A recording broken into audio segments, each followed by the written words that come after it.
Okay. Have you ever been in a situation where you understood what someone was saying, but you just couldn't respond? Oh, yeah. It happened to me once. I was at a conference, Okay. and I was in Barcelona, Mm-hmm. and I was with a group of native Spanish speakers, Yeah. Yeah. and I understood everything. I was following along, nodding, even laughing at the right moments. But when it was my turn to talk, I froze. Sure. I knew what I wanted to say, Yeah. but I couldn't get the words out. It was so frustrating. That's that language stage fright. It's so common, especially for intermediate learners. Totally. You have the comprehension, but speaking feels impossible. Exactly. And that's exactly what we're going to help you overcome in this deep dive today. We're going to explore the connection Okay. between listening and speaking and how by improving one, you can actually improve the other. I like it. We've got some awesome research for you today to help you level up your English, especially if you're at that B1 level. It's interesting because the research really focuses on how active listening isn't just about passively absorbing words. It actually helps your speaking abilities. Oh, okay. So let's unpack that a little bit. Yeah. The research talks about some pretty amazing benefits, like better pronunciation. Yeah. The more you listen to native speakers, the more you're internalizing their speech patterns, like rhythm, intonation, and how they make those difficult sounds. It goes beyond just mimicking. You're training your brain to make those sounds correctly. The research also shows that active listening improves your fluency. Oh, interesting. You start to recognize common phrases and sentences when you're always hearing natural speech. You're building this mental library of expressions you can use so your speech is smoother and you hesitate less. It's like you're absorbing the blueprint for how English is supposed to sound. Exactly. And the research also talks about vocabulary expansion. It's not just memorizing words, but actually hearing how those words are used so they stick. Yeah, exactly. You're not just learning the definition, you're experiencing the word. It's those aha moments. You see a word you recognize, but now it makes sense. And you can start using it. It becomes part of your active vocabulary. Exactly. Plus, you get a confidence boost from being familiar with it. The more you listen, the more comfortable you are with the sounds and the rhythms of English. It makes speaking easier, and you can express yourself more freely. It's like anything else. The more you practice, the less scary it is. Exactly. But there are definitely challenges. The research actually identifies 4 big hurdles English learners often face, and we're going to tackle them all. Awesome. I think our listeners will definitely relate to these. All right, first up, native speakers talk too fast. It feels like you're being bombarded with words and you can't catch them all. It's overwhelming, but you can manage it. The research says to start with slower audio material made for English learners, then speed it up as you get better. Subtitles can be super helpful too, so you can follow along. And, don't be afraid to change the playback speed. Right, it's like you're building up your listening stamina. You wouldn't run a marathon without training. Yeah, exactly. So that brings us to the next challenge. Okay. I understand, but I can't respond quickly. You know what to say, but you just can't say it fast enough. You're in the conversation, you get it. But by the time you translate in your head and come up with what you want to say, the moment is gone. It's so frustrating. But the research suggests trying to think directly in English. It sounds hard, but it's about breaking the habit of translating.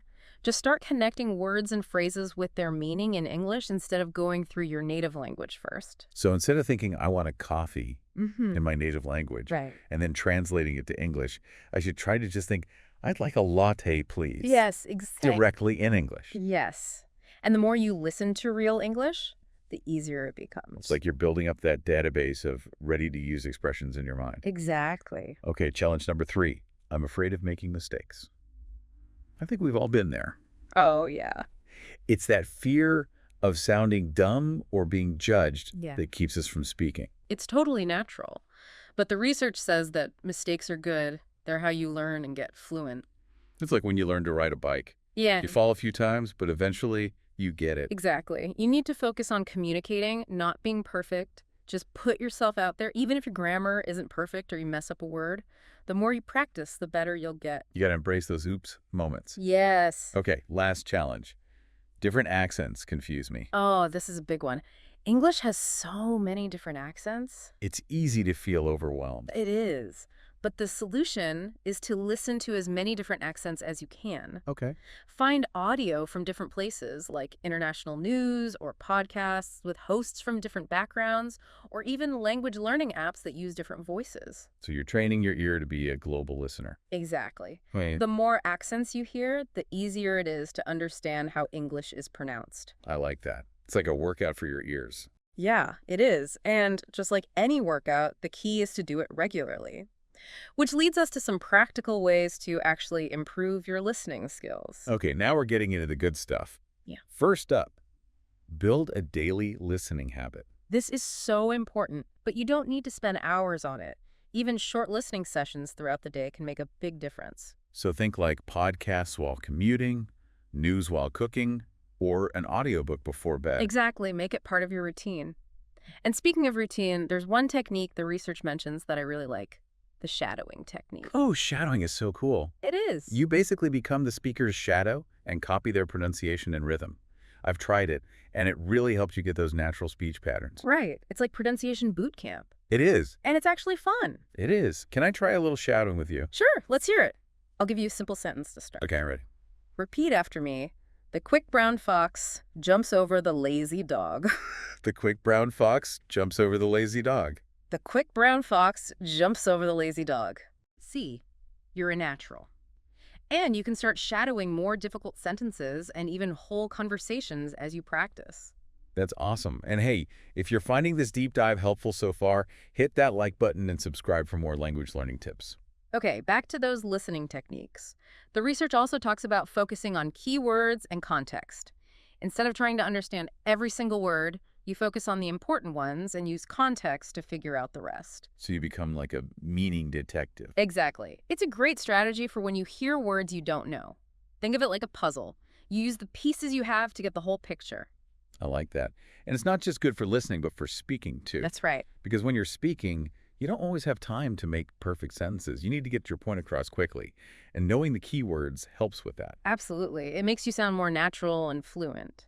Another great technique the research talks about is summarizing. After you listen to something, try to summarize the main points. Okay, so you take all that information and put it into your own words.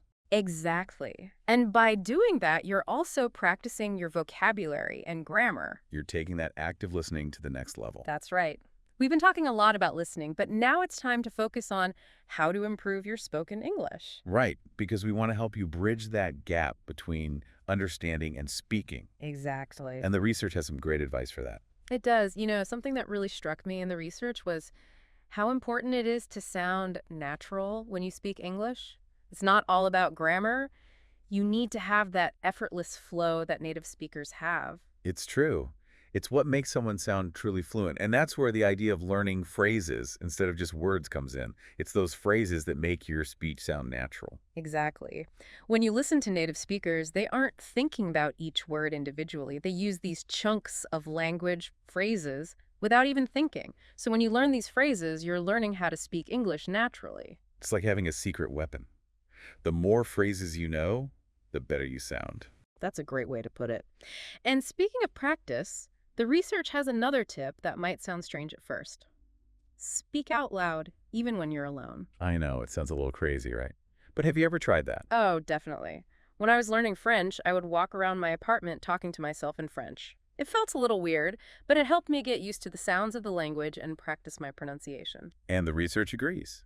Speaking out loud, even if you're alone, helps you remember how to make sentences, get confident with your pronunciation, and basically get your voice ready for conversations. It's like having a personal language tutor who's always there. It is. The research suggests describing what you're doing in English, reading out loud, or even having a conversation with yourself in the mirror. Do whatever works for you. And here's another idea. Record yourself. Listening back to yourself can help you figure out what to work on, whether it's your pronunciation, grammar, or even how fast you're talking. You become your own language coach. That's smart. It's like watching a replay so you can see how you did. All right, let's talk about something that I think everyone worries about. Making mistakes. It's definitely something that can stop people from speeding, which makes sense.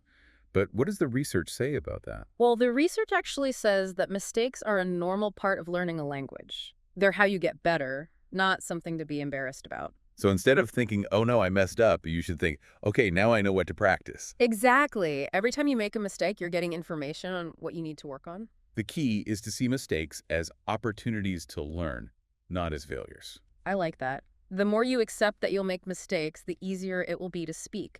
So the next time you mess up a word or a phrase, don't get discouraged. Just learn from it and keep going. Okay, now let's talk about how to practice speaking in real conversations because, let's be honest, there's no better way to practice. You're right. The research really stresses how important it is to talk with other English speakers. It could be native speakers or other people learning English.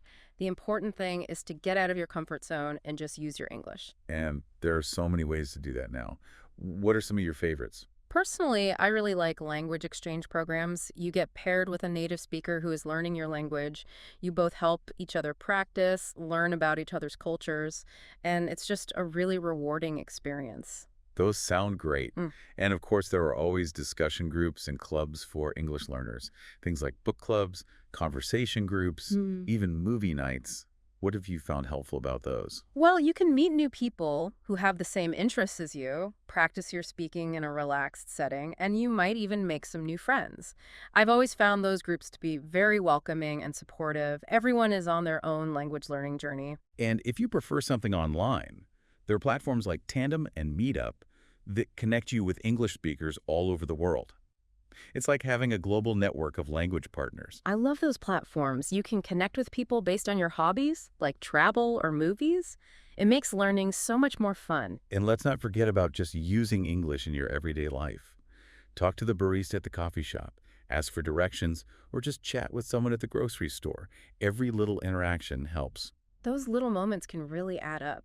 Okay, now for a technique that can really help you become fluent. Practice thinking in English. This is about training your brain to think in English directly without translating from your native language. I know it sounds hard. It is, but the research says it's really important if you want to be fluent. It's like building a bridge between your thoughts and English. The source suggests starting small. Begin with simple sentences in English, then make them more complex as you get better. So like instead of thinking I'm hungry and then translating that into English, I should try to just think I'm feeling hungry directly in English. Yes, exactly. It might feel strange at first, but eventually thinking in English will become more and more natural. And someday you'll realize you're doing it without even trying. That's amazing. It's about making English a part of how you think, not just something you study. Exactly. It's about making English a part of your everyday life. Okay, we've talked about a lot of practical techniques and the challenges that learners face.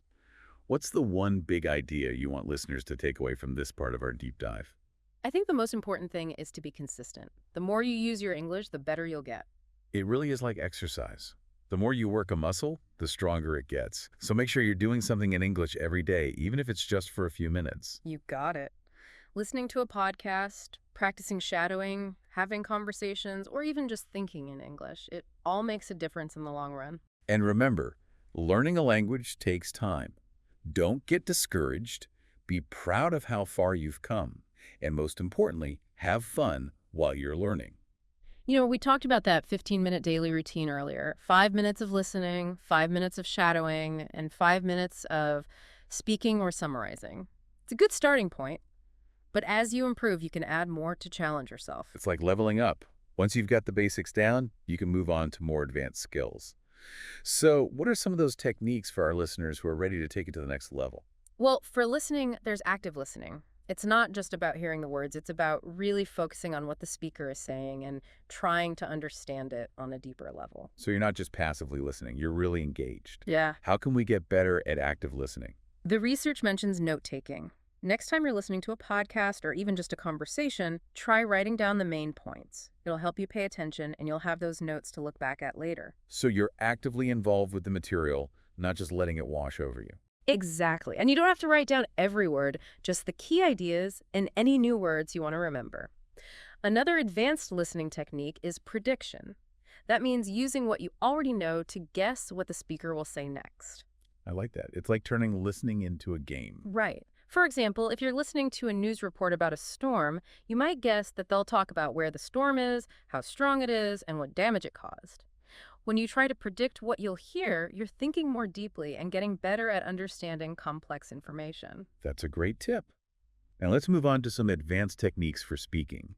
Fluency is about expressing yourself clearly and confidently. So how can we improve that?